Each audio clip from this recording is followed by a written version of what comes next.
All right, friends. Well, we are on week 8 of our sermon series on evangelism, and we're, again, working through this kind of a mini-series within the series, and we've been talking about the importance of creating a discipleship funnel, okay? So a couple of weeks ago, we talked about Jesus calling people to be disciples and what that call means for each of us in our life. And then last week we looked about what it means to be an apprentice of Jesus, to grow and to journey with Jesus and to do and learn to do the things that he did. And then today, friends, we're going to talk about what it means to be sent out, right? And it's this basis of discipleship that really serves as the foundation then for our evangelism.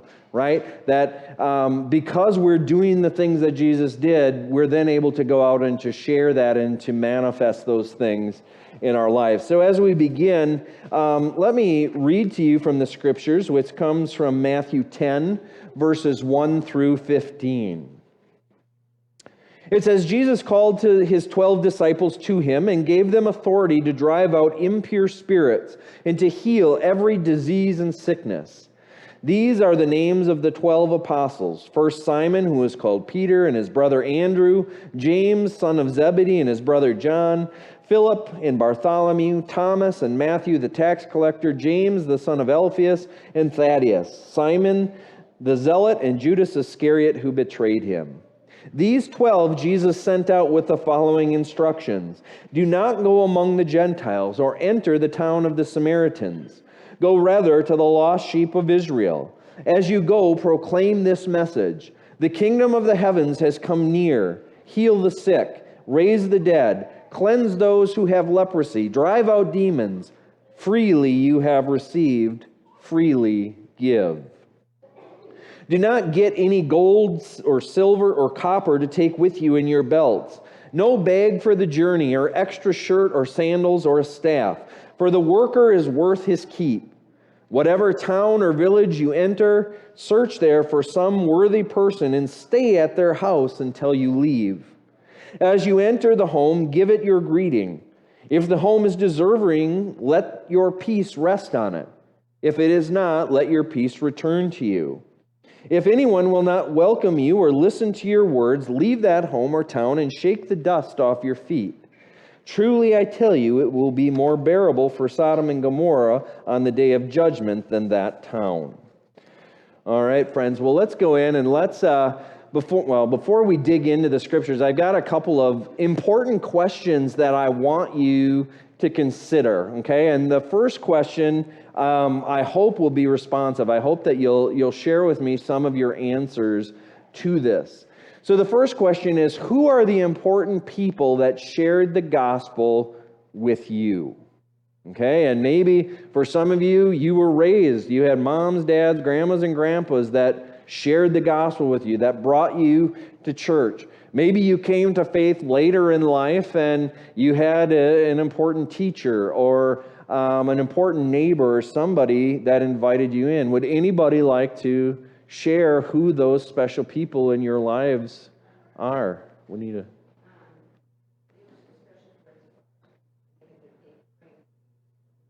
Wow. Awesome.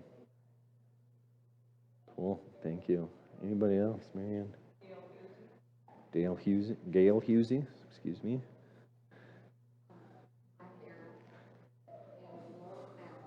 Okay. Well, Mackwam, that's a name I'm familiar with. Anybody else? And I have to claim her as well. She was a pretty big influence in my life. All right.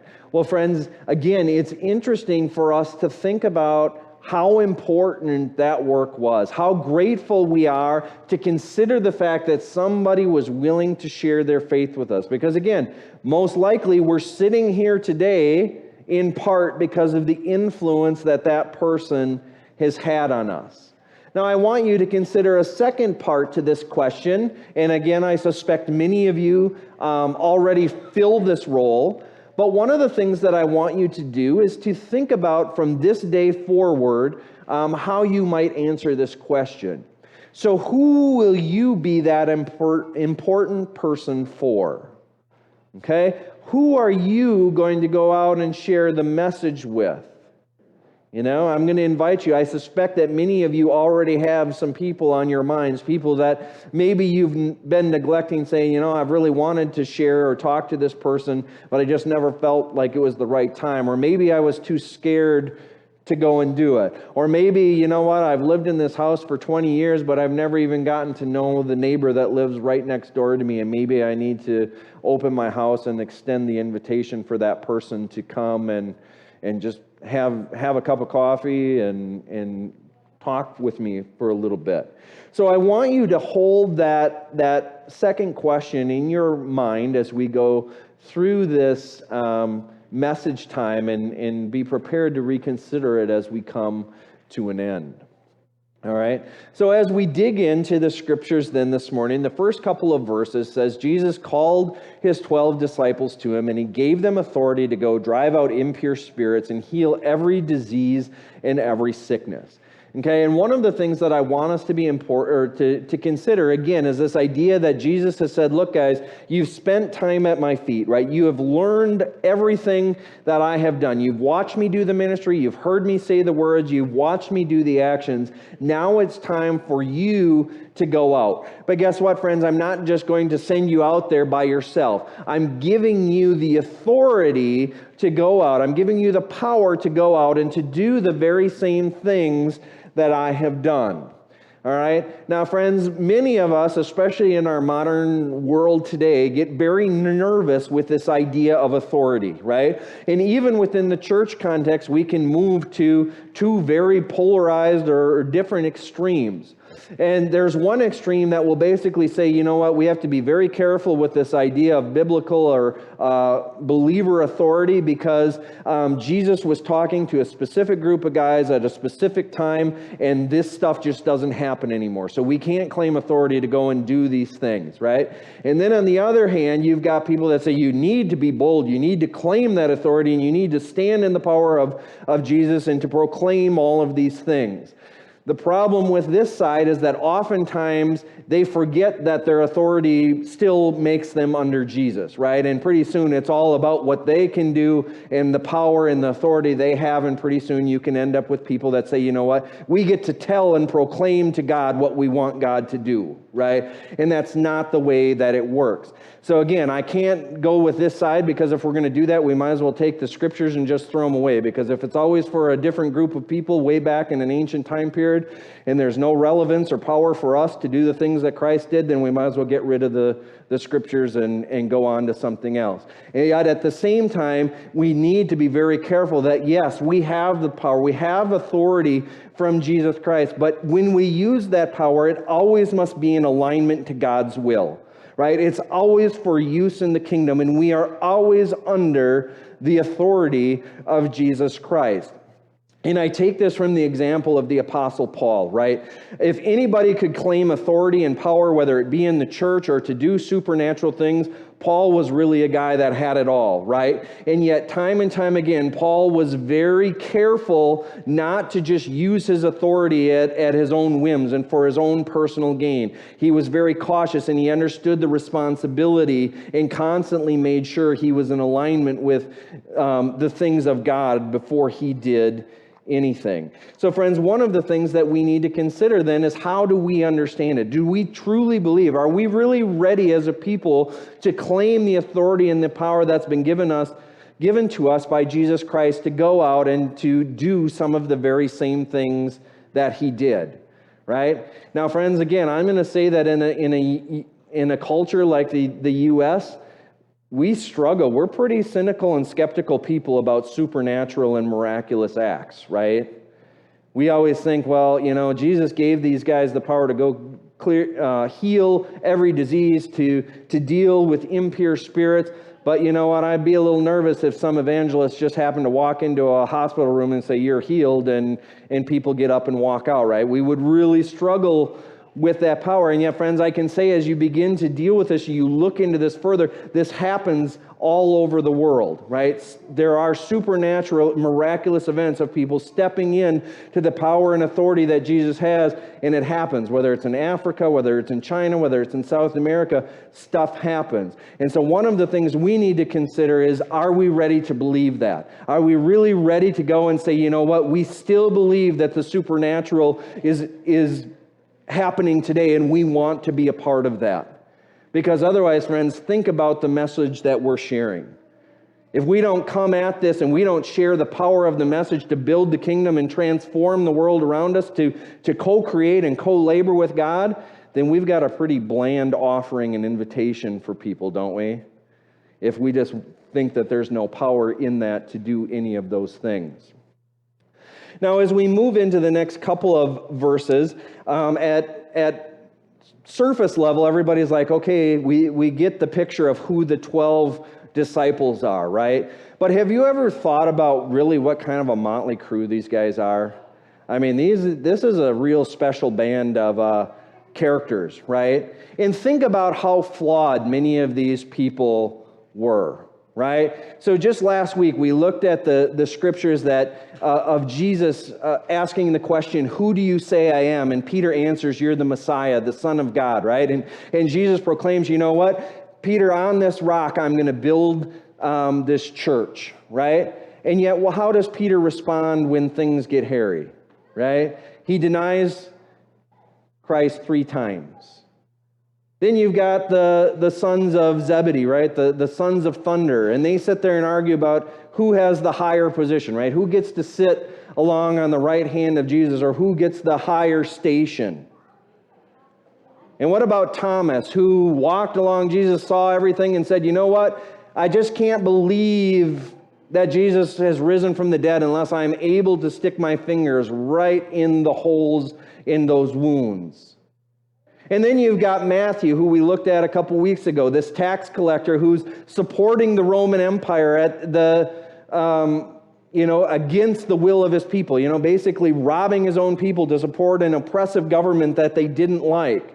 And then you've got Simon the Zealot, who's the complete opposite, and he's working to try to sabotage and bring down the Roman Empire in any way that he can. And then you've got Judas, who willingly betrays Jesus for 30 pieces of silver, because he doesn't like the way things are going. So friends, my point is that if Jesus can use these 12 guys, he can use each and every one of us. He can get through and work over all of the flaws. He can work through the mistakes that we have made, and he can work through the mistakes that we are going to make in the future. Right? And so, friends, we too have to step in and claim that authority and say, look, we're going to go spread the message and spread the gospel of Jesus Christ, because this is what he calls us to do. And I can't make excuses about who I am or what I've done or what I will do that might prevent that. We just need to be obedient and continue, as we talked about last week, to sit at the feet of the Master and to learn and to go forward. Oops. I knew I'd do that. Go back one, please. All right. And so again, friends, I titled this one Reflecting the Master again, because Jesus here prepares to send his people out. He said, look, I called you in, I've trained you, I've showed you everything, and now it's time for you to go out and to do the very things that I've done. And there's really 4 pieces here that I want us to look at in the next several verses. The first one is that, again, Jesus sets, if you will, the arena for evangelism, right? He says in verses 7 and 8, you know what? You are not to go to the Gentiles. You're not to go to the Samaritans. You're to stay and look for the lost sheep of Israel. And friends, this shows Jesus' honoring of the covenant. That, again, Israel is still his chosen people, and his message, his original message, was always to be to the people of Israel. Now we read again, especially at the end of Matthew, and we hear the Great Commission, that gets expanded, right, to all people. It's not just the Jews anymore, but it gets expanded. But in this case, he says, look, I'm here to look for the lost sheep, right? That's a recurring thing. I'm looking for those people that are on the edges. I'm looking for the people that are marginalized. I'm looking for the people that have been been excluded, or I'm looking for the people that have just simply wandered away on their own accord. And I want to invite them back into my kingdom, right? Now, the second piece of this is he tells them, right? He equips them and says, here's the tools that you need. Here's the message you need to go out and to share with people. And you need to proclaim the message of the kingdom of heaven, right? The fact that I myself, Jesus Christ, have come down in the person, in the flesh, and am living among you, right? You have access to the kingdom of heaven at this very moment. And I want you to be part of that. And part of that will be to redeem and to reconcile humanity in this world. And you get to participate in alongside with me. And I will empower you and equip you to do that. All right? And so, friends, again, the disciples are called to reflect the master. In art, we often do this same thing, right? We know that, again, although art is unique and sometimes very individualistic, if you study art history, there are the great masters, right? Those painters or artists that really develop a new technique or a new style, and as time goes by, you can see the influence of some of these masters on other painters who come in the same line that they do, right? And they reflect some of the changes and innovations that these masters have delivered to them. And friends, we are to do that. Again, the whole point of this apprentice and master relationship that we have is that eventually, we come to resemble the master himself, all right? Now, the other thing that I want us to consider here is that we don't have to do discipleship or evangelism alone, right? And if we go back in a couple different places in the scriptures, Mark 6 and Luke 10, Jesus sends out the disciples in pairs or in groups, all right? And he does this for a couple of reasons. One, because it's supportive, right? When you go out with somebody else, you feel like somebody's got your back. If a situation goes awry or you get rejected, that person is there to kind of console you and go, you know what? That sucked. You're all right. You're okay. We'll just go and we'll get the next person, right? They can also hold you accountable, right? And say, you know what? That probably wasn't the best way to do that. That maybe wasn't the best decision, right? Again, this idea of iron sharpening iron. The other part of this is strategic in the area that they can go, right? And as we read the scripture, Jesus doesn't send the mob of the disciples or the 70, and he doesn't send them all to one little place and say, there, go evangelize and bother the heck out of these people. No, he sends them off in different directions and says, you know what? I need you to go and begin to plant seeds. I need you to prepare the field so that when I come into these towns, the people are ready to receive the message I have for them. And so, friends, what does it look like for us in this church to begin finding partners or small groups to do discipleship and evangelism with? And what does it look like when we say, you know what, I'm going to pray for this couple block radius around my house. And I'm really going to take this. This is going to be my seedbed, if you want. I'm going to prepare and till this land so that we can do ministry within. I'm going to talk to my neighbors. I'm going to walk around the block and pray for each house as I go by. Or I'm going to go and I'm going to pray over the schools as I go by and drop my kids off. And that's going to be my area of ministry, right? And think about where each of us live. Think of how many different spots and how able to cover the entire community we would be able to do if we broke that down and did that as families, as couples, or as friends. Think of the power in that, and then being able to come back collectively as a church to continue to go out and to assess the needs and provide mission and ministry into those places and into those needs. So I hope that you will consider that as we go forward. Now, this is often a hard part for another hard teaching for us, but Jesus says, you know what? Friends, all of this stuff has been freely given to you, and you are to go out and to give it freely to other people, right? And when we really consider that, whether we consider grace or we consider the abundance and resources we have in our lives, we have to understand that all of that comes from God first, right? And what does it mean to give back freely out of the stuff that's not ours to begin with? right? And that's a very different mentality than we operate out of, especially in the U.S., where we have a very ownership mindset. Well, I worked for this money, and this is my money, and I'm going to do what I want with it, right? But you ever consider that maybe God gifted you with the skill set to do that job? God is the God that allowed you the opportunity to move into that position so you can make that wage and make that money, all right? And so we have to freely give just as we have received. And again, Jesus didn't call these guys and say, look, dude, Peter, you need to go through seminary before you can be my disciple, right? You have to do all of these things. No, here's the message. You get to come and you get to be a part of it. You get to live with me and do this thing we call life. The other major difficulty with this is for a people who tend to live in great comfort as we do in this country, Jesus says, guess what, guys? You don't get a plan B.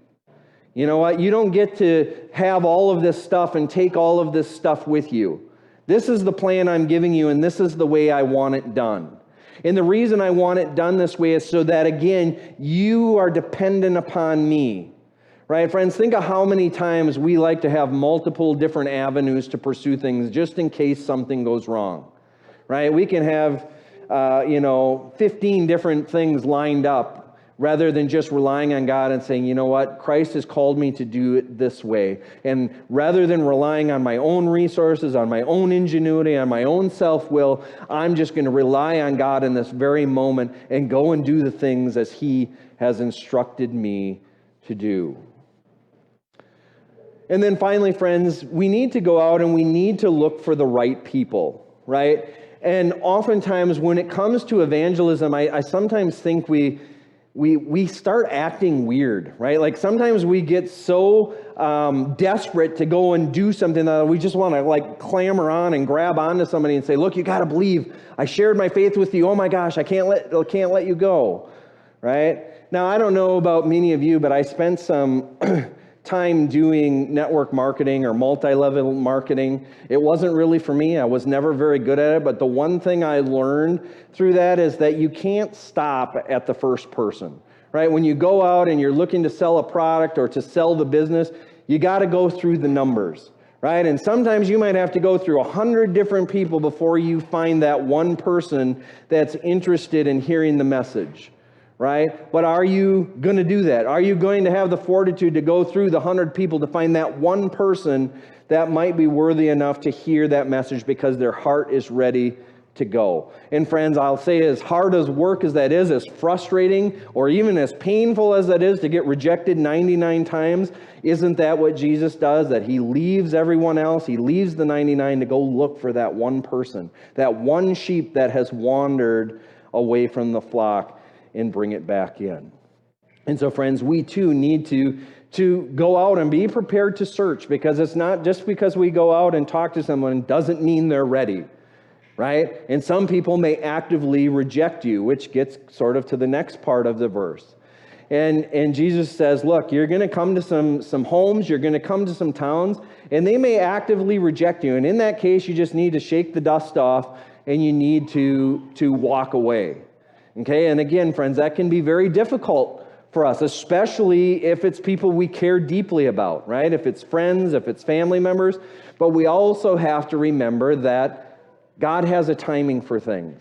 And maybe we will have planted a seed that someone else will water, and at some time later in their life, that may germinate and grow into the plant and faith that we desire, all right?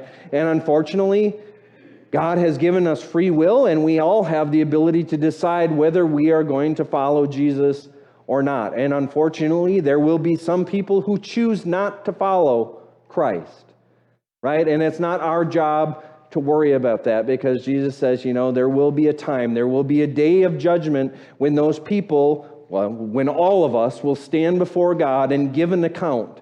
And I believe firmly that Jesus will ask those people in that day, why did you choose not to believe in me? And I believe that there will be consequences for people choosing not to believe. All right? Now, on the opposite hand, let me just say this, that one of my greatest fears, and this is generally a hypothetical scenario, mind you, but one of my greatest fears as a person is that someone that I know, especially someone that I know, will come and confront me and say, Josh, why did you never tell me? And friends, I think it's gut-wrenching for me to consider that. And I know that there are some people in my life that I have purposely not shared the gospel with because I didn't think they were ready, or I made some excuse about not doing it. And yet I keep considering that consequence. What if at the end of the day, as I stand before the throne of God and that person's there and they say, Josh, why did you never tell me? You knew me for 40 years of your life and you never said anything. Why? And so, friends, again, think about that. What does it mean to care for people? What does it mean for us to get over ourselves and at least extend the invitation? Right? We're not here to persuade. We're not here to coerce. We're simply here to extend the invitation. And sometimes we might have to extend the invitation to that person multiple times. Right? Again, another network marketing motto is you got to hear things 7 different times from 7 different people in 7 different ways before you get it. Right? And sometimes the people that we are closest to are the most stubborn. My family's here, and I'm going to throw them under the bus, but I don't know how many times that I have told them something, and they look at me, and it's like it just goes right over their head. Some random stranger will say the exact same thing, and it's just like the light bulb goes on, and it's like, oh my gosh, I've learned something, you know? God bless you guys, but darn it. But friends, we're all that stubborn some ways, right? And sometimes the people that are closest to us will tell us stuff over and over, and because we're so close, because we have those deep relationships, sometimes we just don't think we got to listen to them. But friends, let us not be afraid to continue to share and to go out and be unafraid, to step into the power that God has given us to go out and make disciples for the transformation of this world. So friends, let me leave you with some action steps. And as I said, one of these questions would come back to you. And that is, again, friends, from this day going forward, I really truly believe that most of you have had a very important influence on somebody's life, and in terms of sharing the gospel and bringing them to church and helping them with their faith. But going forward, what can we do to go out and to reach more people? And who are you going to be that important person for? And then, friends, again, I would really encourage us this week to consider what it looks like to find a partner for evangelism and to do that work together. And so, again, I don't care if it's couples that get together or if it's a family that gets together, but what does it look like to get together and say, you know what, we're going to strategically map out the little town of Bloomer, and we're going to cover this part. This is going to be our area of focus, and we're going to pray for this. We're going to go out and start talking to the people. We're going to get involved in this way, and then come back as a church and say, you know what, we found this need in this part of the town. Can the church answer this? Can the church come in and step in here and help do ministry in this area? So friends, consider this and go out and to share the message that Christ has called us to share with all people of all nations and of all races. God bless.